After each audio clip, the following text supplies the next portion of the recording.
जहां हमारे देश के एक साधारण संतरा उगाने वाले किसान बड़ी मुश्किल से 1 हेक्टेयर में 8 से 10 टन का ही पैदावार ले पाता है, वहीं हमारे नागपुर के एक ऐसे मित्र हैं जो विभिन्न वैज्ञानिक तरीका अपनाकर 1 हेक्टेयर में बेहतरीन क्वालिटी का 30 से 35 टन तक संतरे के उत्पादन लेते हैं। 2019 जनवरी की बात है, जब मैं नागपुर और अमरावती के संतरा उगाने वाले किसानों को ट्रेनिंग देने गया था। उस दौरान उनसे मेरी काफी सारी वार्तालाप हुई थी। उसी का कुछ हिस्सा मैं आज की इस वीडियो में आप लोगों के साथ शेयर कर रहा हूं। अगर 140 एकड़ फार्मिंग करने वाले हमारे इस मित्र का अनुभव देश के और संतरा उगाने वाले किसानों का काम आ सके तो यह हमारे लिए एक बहुत बड़ी उपलब्धि होगी। चलिए अब हम सीधे बाग में ही चलते हैं।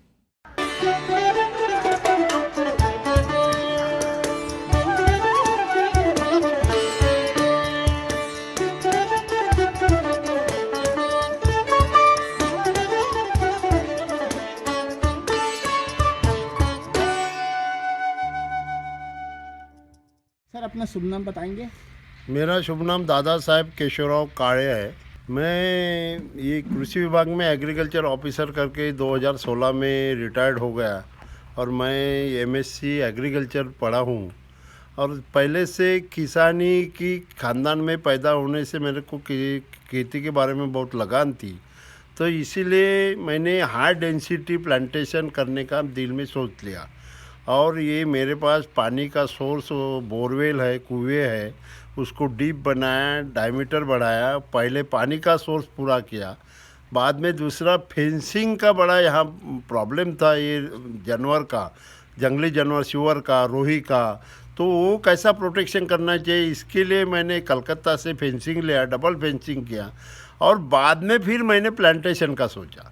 अब प्लांटेशन करना है तो ट्रेडिशनल पद्धत और नई पद्धत, दो पद्धत मालूम थी, मगर एक बीच में गवर्नमेंट ऑफ महाराष्ट्र ने इजराइल से कांटेक्ट करके एक इंडो इजराइली करके एक टेक्नोलॉजी लॉन्च हो गई।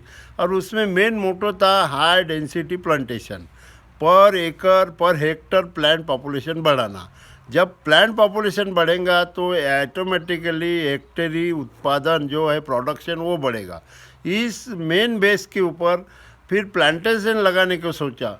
और यहाँ पे as per previous data rainfall भी बहुत था और अपनी ज़मीन कोई थोड़ी स्लोप एरिया में थी, इसलिए मैंने बोला कि ज़्यादा पानी वहाँ जमा होना है तो वहाँ अपने को बेड करना ज़रूरी है। फिर बेड का मैंने अपना कंसेप्ट तैयार किया और बेड करके फिर बेड के ऊपर कोई इंटरकल्चर ऑपरेशन नहीं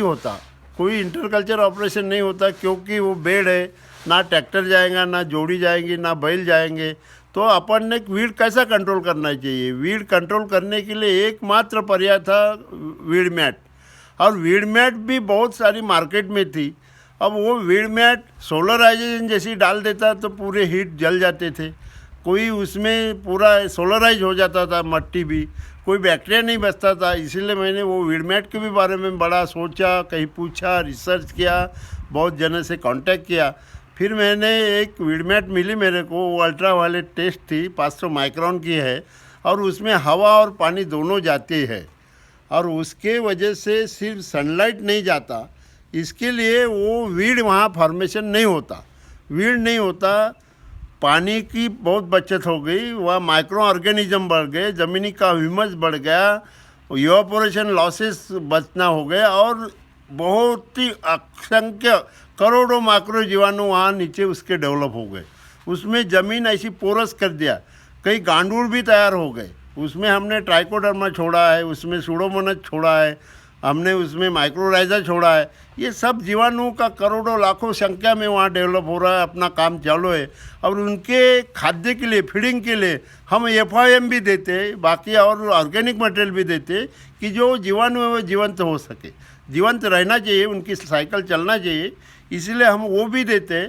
और ये सब इरिगेशन हमारा एक अपना, हमने ये जो है पहले पूरा बेड बनाया, फिर वीड मैट डाले, वीड मैट करने के बाद हमने मार्किंग किया और मार्किंग करने के बाद हमने पर्टिकुलरली जहाँ मार्क आता है वहाँ पे हमने एक डाई बनाया, गरम डाई से वो ब्रेक किया उसको, मल्चिंग को, कि अभी यदि ब्लेड से या कैंची से करते तो उसके फाइबर निकल जाते थे, इसीलिए हमने डाई बना के गर्म करके वो स्पॉट को, मार्किंग स्पॉट को हमने वहाँ अलग किया।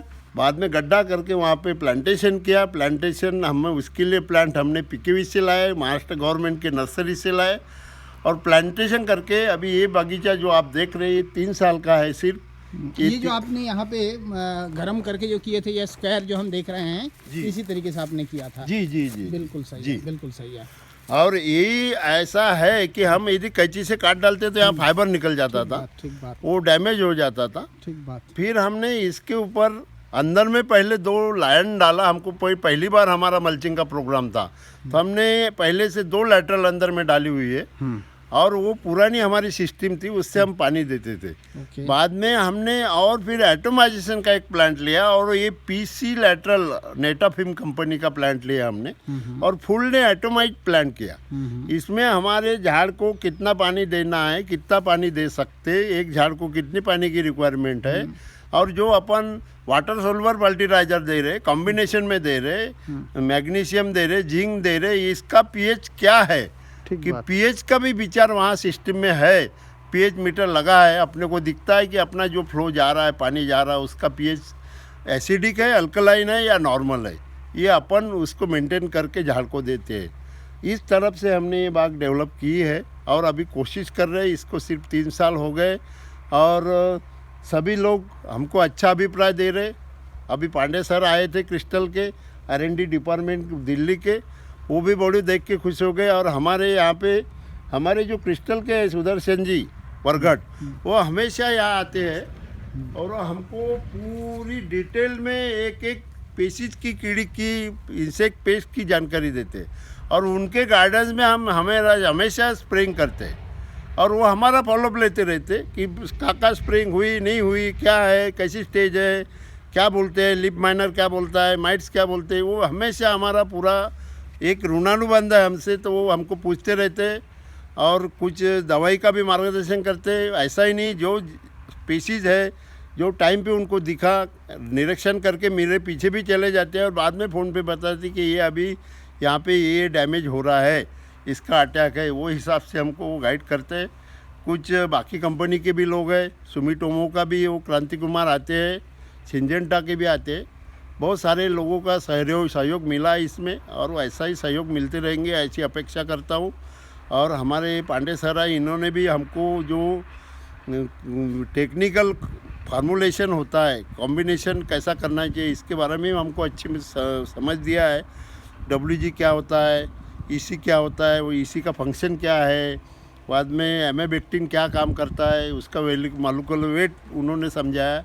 और ये जो है acting of role in agriculture में जो कैसे एक्टिंग होता है, ये इंसेक्ट पेस्ट को कैसा कंट्रोल करता है, इसके बारे में भी जानकारी दी। उनका भी बहुत बड़ा आभारी हूँ मैं, और उनको हमेशा यहाँ बुलाने की कोशिश करूँगा मैं। फ़ोन पे भी उनसे बात होती रहती कभी कभी, और बहुत वो लोग आए तो बहुत हैप्पीनेस लगा, आनंद लगा। और सभी किसान भाई को मेरी विनती है कि ये टाइप में आप यदि करेंगे तो बहुत अच्छी बाग डेवलप होंगी, और ये वीड नहीं होगा। वीड नहीं हुआ तो पूरा फीडिंग जो है वो झाड़ को अपटेक करने को मिल जाएगा, और जो आप दे रहे न्यूट्रिएंट दे रहे, जो भी आप फर्टिगेशन कर रहे हो, वो पूरा झाड़ को मिलेगा, और झाड़ हेल्दी बनेंगे। हेल्दी बन गए तो इंसेक्ट पेस्ट कम आएगा, प्रोडक्शन बढ़ेगा, प्रोडक्शन क्वालिटी प्रोडक्शन है, ये सब फायदे हैं इसमें। सर थोड़ा सा फर्टिलाइजर के बारे में बताएंगे। अभी जैसे आपका क्रॉप है, इस समय ये डॉर्मेंसी में है जी। मेरा 2-3 सवाल आपसे है।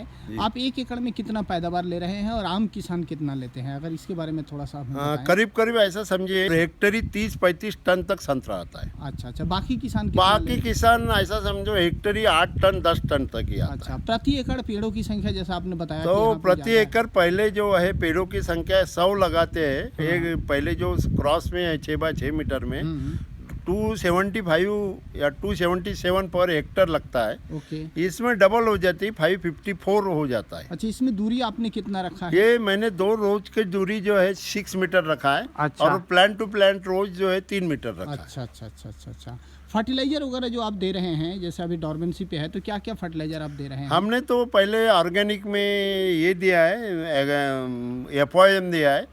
ये जो पूरा मैन्योर जो है गैया भैंस का, वो जीपॉक डिकम्पोज हुआ वाला मैन्योर दिया है, उसमें पीएचबी डाला है, ट्राइकोडर्मा डाला है, बाद में एक ऑर्गेनिक एग्रोविट करके डाला है और ये जो है बेसल डोज एनपीके का वो भी हमने दिया है उसमें। अच्छा, कितना आप एनपीके और बाकी फर्टिलाइजर कितना देते हैं अभी प्रति प्लांट के हिसाब 600 नत्र, 400 करीब 500 PTO5 और 500 पोटैश दिया है।